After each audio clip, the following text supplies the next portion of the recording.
힘과 능력을 주시는 하나님을 찬양하라. 힘과 능력을 주시는 하나님을 찬양하라는 제목으로 오늘 말씀 나누겠습니다. 출애굽 이스라엘 백성들이 보는 하나님이 어떤 하나님이냐? 그들의 눈에 보이는 하나님은 언약궤 위에 구름 기둥으로 임재하시는 그 모습이셨습니다. 오늘 본문 24절에 백성들이 무엇을 보는가 하니까 주가 행차하시는 모습을 본다고 합니다. 1절에서 우리가 이미 봤지만 하나님이 일어나서 서시는 모습, 또 68편 7절에 백성 앞에서 앞서 나가시는 모습으로 하나님을 묘사했습니다. 그리고 오늘 본문 24절에서는 하나님께서 행차하시는데 다시 성소 안으로 행차하신다라고 말씀하고 있어요. 원수와의 전쟁에서 하나님이 승리를 주십니다. 그리고 이제 그 승리 이후에 진을 갖추고 다시 성막이 세워졌을 때 하나님의 언약궤가 성소 안으로 들어오는 그 모습, 그러한 출애굽 여정의 한 단면을 오늘 시편이 묘사를 하고 있습니다. 25절에 보시면 그렇게 승리하고 돌아오신 하나님의 언약궤를 따라서 어떤 백성들의 모습이 있는가 보니까 25절에 속옷치는 처녀들을 말씀합니다. 이는 이스라엘을 추격했던 바로와 애국 군대가 홍해에서 수장되고 심판받은 이후에 미리암과 그 여인들이 속옷치고 춤추면서 찬양했던 장면을 떠올리게 합니다. 그 찬양의 가사를 제가 찾아보니까 출애굽기 15장 21절에 있어요. 너희는 여호와를 찬송하라. 그는 높고 영화로우시며 말과 그 탄 자를 바다에 던지셨음이로다. 이렇게 찬양하죠.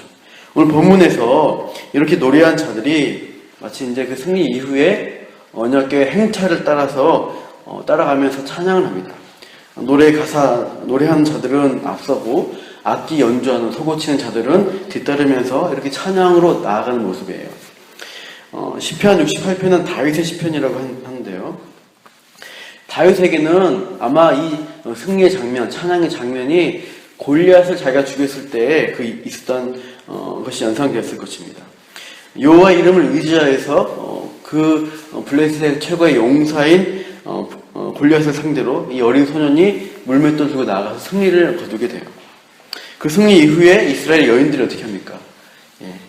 소고를 가지고 나와서 뛰놀며 노래합니다.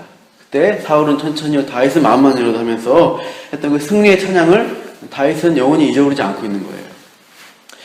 이렇게 이길 수 있게 해주신 하나님, 우리에게 승리 주시는 하나님이 누구시냐? 24절 앞에 다시 보시면 24절에 네 앞에서 행차하시는 나의 하나님이시다. 그분이 나의 왕이시다 라고 묘사합니다. 나의 하나님 되시고 나의 왕 되신 그분이 나와 함께 하시기 때문에 내가 내 입술로 찬양합니다. 이렇게 고백하고 있어요. 우리 역시 우리는 이 시대 출애굽 백성으로 살아가도록 하나님이 명령하셨습니다. 약속의 땅을 향해서 우리가 이 세상의 안일함과 안주함을 떠나서 나그네 인생을 살게 하셨어요. 너는 너의 고향과 친척과 아버지의 집을 떠나 내가 내게 보여줄 땅으로 가라고 아브라함에게 명령하셨죠. 4,000년 전에 아브라함을 부르신 그 하나님이 오늘 현재에도 우리 아브라함들에게, 나에게, 우리에게 약속의 땅을 향해서 나그네 삶을 살라라고 명령하십니다. 근데 나그네 삶이 어떻습니까? 굉장히 쉽지 않은 삶이죠. 기반과 안정을 포기한 삶이라고 할 수 있어요. 이쪽으로 가야 되고 저쪽으로 이주해야 하고 자주 이사합니다. 금방 또 떠나야 하기 때문에 출애굽 백성들처럼 잠시 텐트를 쳤다가 구름기둥이 움직이신다 그러면 하나님이 인도하시면 금세 짐을 싸고 다시 여행을 해야 합니다. 여정에 있는 삶이라고 했어요. 세상에 정착한 사람, 자기의 어떤 힘을 모으고 자기 힘으로 사는 사람들이 볼 때는 불안정한 사람인 것입니다. 스스로 힘들게 사는 것처럼 보여집니다.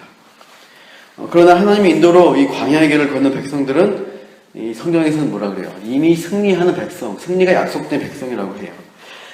하나님이 승리를 약속해 주시기 때문이에요. 당장은 나그네 인생이고 또 우리를 보여준 기반이 없습니다. 그냥 유리하고 방황하는 인생같이 보이는데 하나님 뭐라고 하십니까? 가장 강력한 왕인 하나님이 너의 왕이고 너희는 내 백성이다. 내가 너희를 책임진다 하는 그 인생이기 때문에 우리가 가장 안정적인 미래가 보장되어 있어요. 나의 왕이신 그 하나님께 우리가 찬양한 것입니다. 다윗이 광야에서 어떻게 했어요? 사울의 창을 피해서 계속 도망다니는 그 인생이 불안불안하고 위태위태했습니다. 그러나 그 삶 가운데서 다윗은 어떻게 해요? 때때로 멈춰서 수금을 타면서 노래했습니다. 하나님이 나를 지키시고 살려주신다. 이 인생의 나그네 인생이지만 하나님이 책임지신다. 이렇게 찬양했던 것이에요. 그러니까 그 시편들 우리가 많이 볼 수가 있어요. 우리도 하루하루 이 세상 살아가면서 지치고 쫓기는 상황 가운데서 아무도 나를 도와준 사람 없고 또 외롭고 힘들다 생각이 들 때 어떻게 해야 돼요? 다윗의 시편처럼 우리가 찬양을 돌려야 됩니다. 하나님이 약속하셨죠. 승리를 주시죠. 이것을 약속의 말씀 붙드는 것입니다. 내가 산을 향하여 눈을 들리라. 나의 도움이 어디서 올까? 나의 도움은 천지를 지으신 여호와에게서로다. 이렇게 다윗은 순간순간마다 하나님을 붙들고 의지했어요. 오늘 본문에 하나님의 두 가지 표현으로 승리를 약속해 주십니다. 28절 한번 보세요. 68편 28절 읽어보시죠. 시작. 내 하나님이 너의 힘을 명령하시도다. 하나님이여 우리를 위하여 행하신 것을 경고하게 하소서. 너의 하나님이 너의 힘을 명령하셨도다. 이거 연관된 말씀이 34절인데요. 34절 보시면 같이 34절 읽어볼게요. 시작. 너희는 하나님께 능력을 돌릴지어다. 그의 위엄이 이스라엘 위에 있고 그의 능력이 구름 속에 있도다. 여기서 28절에서는 너의 힘을 명령하셨다. 34절에서는 너희는 하나님께 능력을 돌릴지어다. 여기서 힘과 능력이 원어로 보시면 오즈라는 같은 히브리 단어입니다. 같은 단어인데 번역이 이제 간 거예요. 오즈라는 단어는 힘, 강함, 담대함, 능력을 포괄하는 좀 많은 의미를 가지고 있는 단어인데 이것은 물질적, 육체적 능력뿐 아니라 개인적, 사회적, 정치적 능력 모두를 포괄한다고 합니다. 이 힘과 능력은 하나님께서 이스라엘 백성에게 허락하시고 맡겨주신 어떤 정치적인 거나 경제적, 군사적 모든 영역의 힘을 다 총칭하고 있다고 해요. 특히 28절에서 시편 기자는 이 힘을 주셨다고 하지 않고 어떻게 해요? 명령하셨다고 말씀합니다. 이 힘을 명령하시고 있습니다. 그 이유가 무엇인가? 이스라엘에게 속한 모든 능력과 힘, 주권이 하나님의 위임에 의해서 주어진 것이다. 이것을 나타내기 위함이라고 생각하고 있어요. 이스라엘이 가지고 있는 권력이나 주권이나 군사력, 정치, 경제력, 심지어 다윗 자신이 가진 왕권, 이 다윗의 시편인데 왕권도 다 하나님이 위임하신 권세라는 것이에요. 이것이 내 거니까, 내 힘이니까 내가 마음대로 부릴 수 있어, 발휘할 수 있어 그런 것이 아니라 이 왕권조차, 모든 능력, 주권조차 하나님이 우리에게 주셨다. 나는 다윗이 어떻게 해요? 하나님의 대리자로서 내가 왕권을 부여받았다. 그래서 내가 하나님의 그 힘에 대해서 명령하신다는 거예요. 여러분 아침에 출근하실 때 보시면 교통이 막힌 사거리에 경찰이 있으시죠. 경찰이 여기는 멈춰라 하고 호루라기 부릅니다. 저기는 움직여라 그러면 차들이 어떻게 해요? 순종해서 멈추고 움직이고 이렇게 하는 걸 봐요. 왜 그 경찰에게 차들이 순종할까요? 경찰이 그 버스나 트럭보다 훨씬 힘이 세고 무시무시한 능력이 있어서 순종하는 것인가? 그렇지 않습니다. 경찰에게는 대한민국 정부가 부여한 권세와 힘이 있기 때문에 그래요. 대한민국 국가가 경찰력을 부여했기 때문에 그 힘과 권세로 교통 현장에서 이제 호루라기를 불면서 명령을 내립니다. 그러면 차들은 순종하는 거예요. 하나님께서도 하나님 백성에게 권세와 힘과 능력을 우리에게 위임해 주시는 거예요. 영접하는 자, 곧 그 이름을 믿는 자들에게는 하나님의 자녀가 되는 권세를 주셨습니다. 권세입니다. 우리가 부여받은 능력과 힘이 있다는 것입니다. 자녀 삼아주시는 권세부터 또 우리 인생 가운데 승리와 소망이 되는 권세까지 약속해 주셨어요.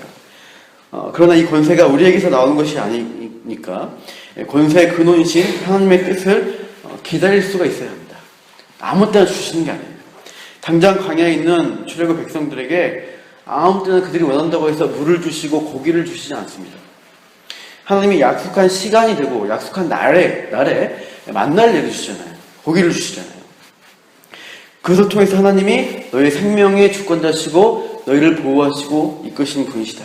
하나님의 시간표를 따라서 너희는 살면 영원히 산다. 이것을 약속해 주십니다. 하나님은 이제 막 출애굽한 백성을 어디로 인도하십니까? 사방이 꽉 막힌 홍해의 바닷가로 이끌어가셔요. 앞에는 바다고 이제 곧 뒤에서 애국 군대가 죽이려고 쫓아옵니다. 그 상황에서 아무 힘과 능력이 없어 보이는 이 백성들은 어떻게 해요? 여기서 죽게 하시려고 출애굽시키셨냐? 애굽에서 이끌어내셨냐? 두려워서 부르짖습니다. 그러나 모세는 하나님의 말씀을 이렇게 전합니다. 너희는 두려워하지 말고 가만히 서서 여호와께서 오늘 너희를 위하여 행하시는 구원을 보라. 너희가 오늘 본 애굽 사람을 영원히 다시 보지 아니하리라. 여호와께서 너희를 위하여 싸우시느니 너희는 가만히 있을지니라. 하나님이 일하신다는 거예요. 이 상황 가운데 몰아넣으셨지만 때가 되면은 너희에게 생리를 주시고 살려주신다.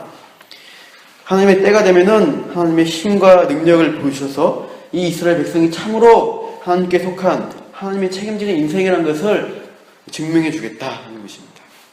하나님은 그렇게 자신의 위엄을 나타내시며 출애굽 40년 동안 백성들에게 힘이 되시고 능력 되심을 보여주시면서 인도해 가셨던 거예요. 우리에게도 그렇게 힘과 능력을 주시며 인도하시니 우리도 믿음으로 하나님을 찬양할 수 있습니다. 오늘 본문 35절 읽고 오늘 말씀을 마치겠습니다. 우리 35절 같이 읽으시죠. 35절 시작. 하나님이여 위엄을 성소에서 나타내시나이다. 이스라엘의 하나님은 그의 백성에게 힘과 능력을 주시나니 하나님을 찬송할지어다. 이것을 기억하시고 오늘도 힘 주시고 능력 주신 하나님 나와 동행하시니 찬양합니다. 상황을 볼 것이 아니라 하나님 바라보고 오늘도 승리하겠습니다. 이렇게 기도하시며 또 찬양하시며 나아가는 저와 여러분 되기를 축원합니다. 기도하겠습니다. 하나님, 나의 힘이시고 나의 능력 되시는 하나님, 그 하나님이 우리와 함께 하시니 나의 하나님이시고 왕 되시니 우리 입술로 찬양하기를 원합니다. 상황 가운데 문제 가운데 불평하고 원망할 것이 아니라 정말 하나님의 때를 바라보며 이 약속의 말씀을 붙들면서 오늘도 승리의 한 걸음 한 걸음 이 출애굽의 여정을 살아가도록 우리를 붙들어 주시옵소서. 또 주의를 바라보고 또 주실 은혜들을 사모하면서 특별히 또 다음 주에 부흥회를 통해서 많은 말씀으로 주님께서 우리를 위로하시고 격려하실 때 그 은혜를 기대하며 오늘 하루 또 기도하며 나아가도록 함께하여 주옵소서. 오늘 하루 맡겨드립니다. 감사합니다. 이 모든 말씀 예수님 이름으로 기도합니다. 아멘.